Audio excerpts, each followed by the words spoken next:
Alright, it should be obvious to just about anybody that I just got up, and this is a serious case of bedhead. So, this video is completely unscripted and from the heart. First, let me begin with something I have said to several customers throughout my time with a wrench in my hand. I can no longer help you because you wouldn't listen when you bought your junk that is now junk buy for me to give my opinion on. I told you what needed to be done, and you didn't listen. You thought you had better options when I was your last resort, and now you have none. So take it to the junkyard and start over again. I've actually said that on more than one occasion. So here we go.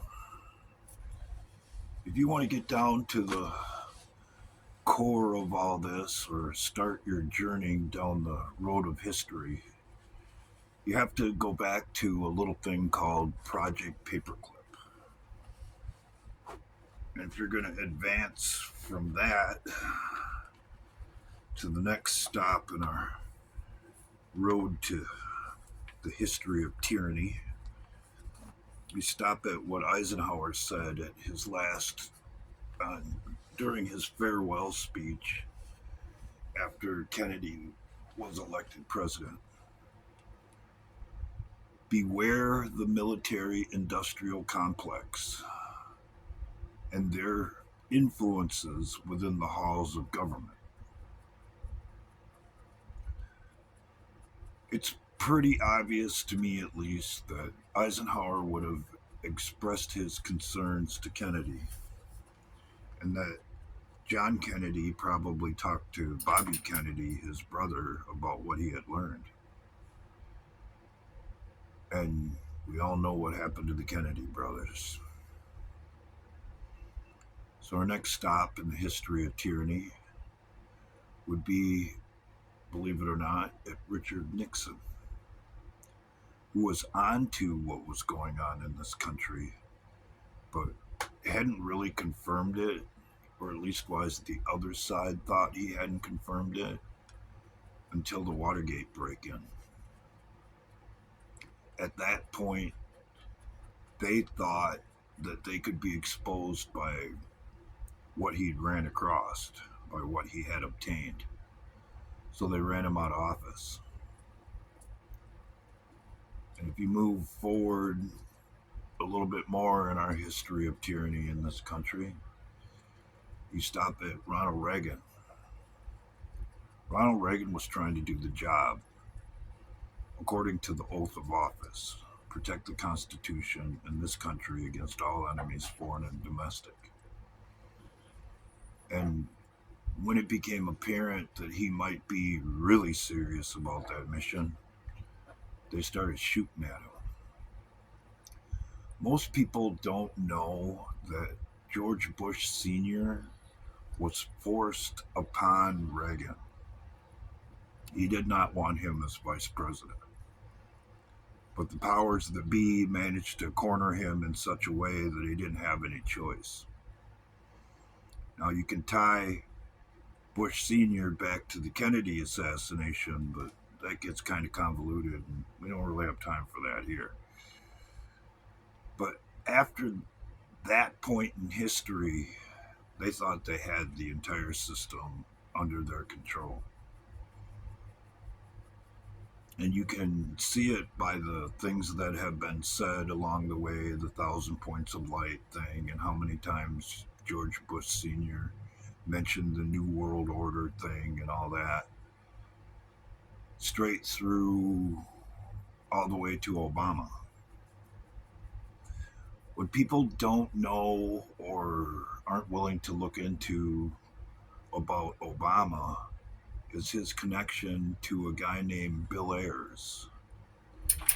Bill Ayers was the founder of a wannabe domestic terrorist organization. Sorry, I had to sneeze. Whose mission was to cause enough chaos throughout the country so that the inner structure of the government would collapse, allowing our communist enemies to move in and take control.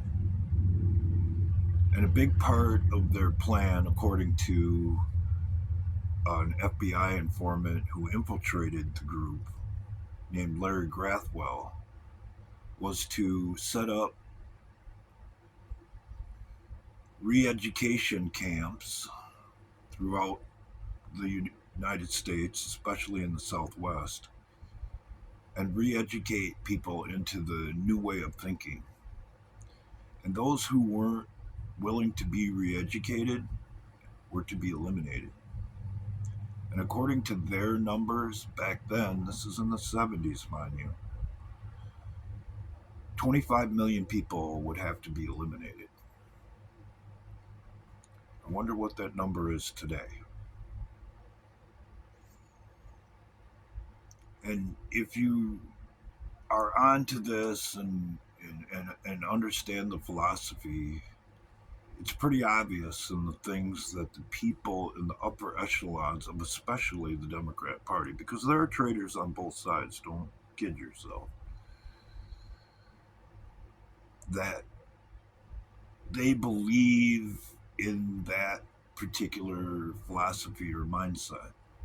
Take, for instance, some of the things that Hillary has said, the basket of deplorables thing, and her talking about what she had called fun camps, and a lot of the Democrat leadership, especially, saying that people were brainwashed and needed to be reprogrammed and re educated.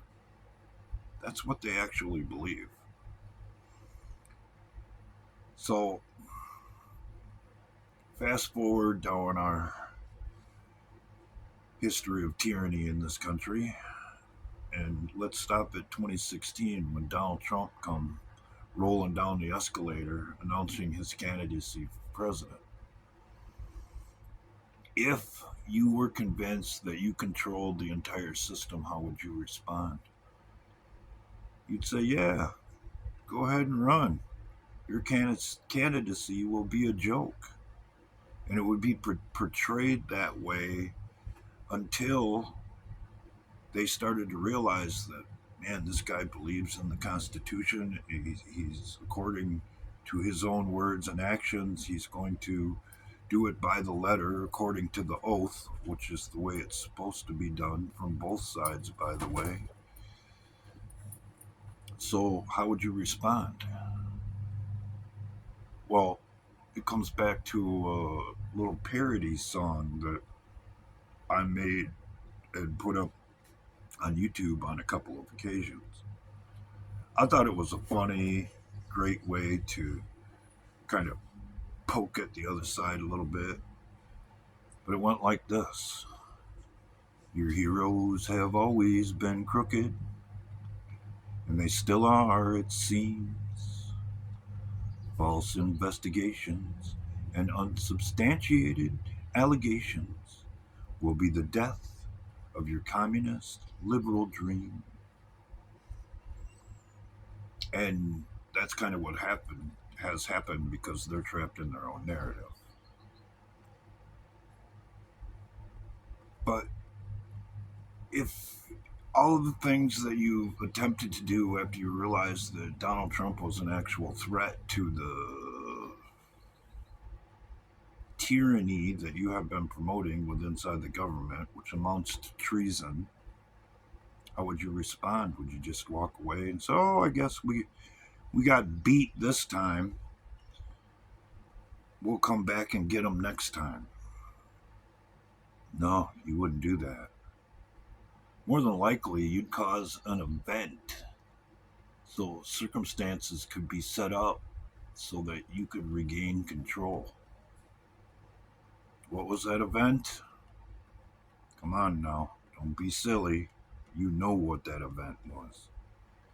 You would even go so far as to discredit alternative treatments so that you could continue on your mission and people wouldn't realize that there are alternatives besides the ones that are available. You can define an abusive relationship by the things that you can't talk about. But most people don't take the next step. It's a great indicator of the truth. And if you're willing to look at it through that light, a lot of this will fall into place. Because there's certain things they don't want you to know. And they will censor and silence whoever they have to who's concentrating on the main issue. So, after everything you've done, tried to destroy the guy, discredit him, start false rumors about him, drag him into court to try to destroy him, his business, and the people around him didn't work. What's left? Last Saturday. And when that doesn't work and you effectively turn the guy into a modern day George Washington, what do? Quit? No, you can't quit. Your crimes are too great. And another thing that most people don't realize is how much further this goes than just what I'm talking about. As an example, something I've said before. Some people intentionally do things so outrageous so that you won't believe it, so that your construct of reality will not allow you to believe that people would act in such a manner. When, quite frankly, it has become commonplace, partially because people don't want to hear it, they don't want to look at the ugly side of it. They had you at metrosexual. If you went along with that whole trendy movement, they had you right where they wanted you. And that has led into the ridiculous social policies under the guise of social justice that we have seen today. But it's a free country. Believe what you want. That's what the whole concept of freedom is all about. But let me tell you this, if you're only going to concentrate on the distractions like Bouvet Island and the strange waves and anomalies that are coming out of it, or worry about why hurricanes form in the middle of the ocean when the conditions aren't favorable for a hurricane to form, or even who the shooter is, you're not looking at the main thread of truth that runs through all of this. You're only looking at the causes that spawn from that thread.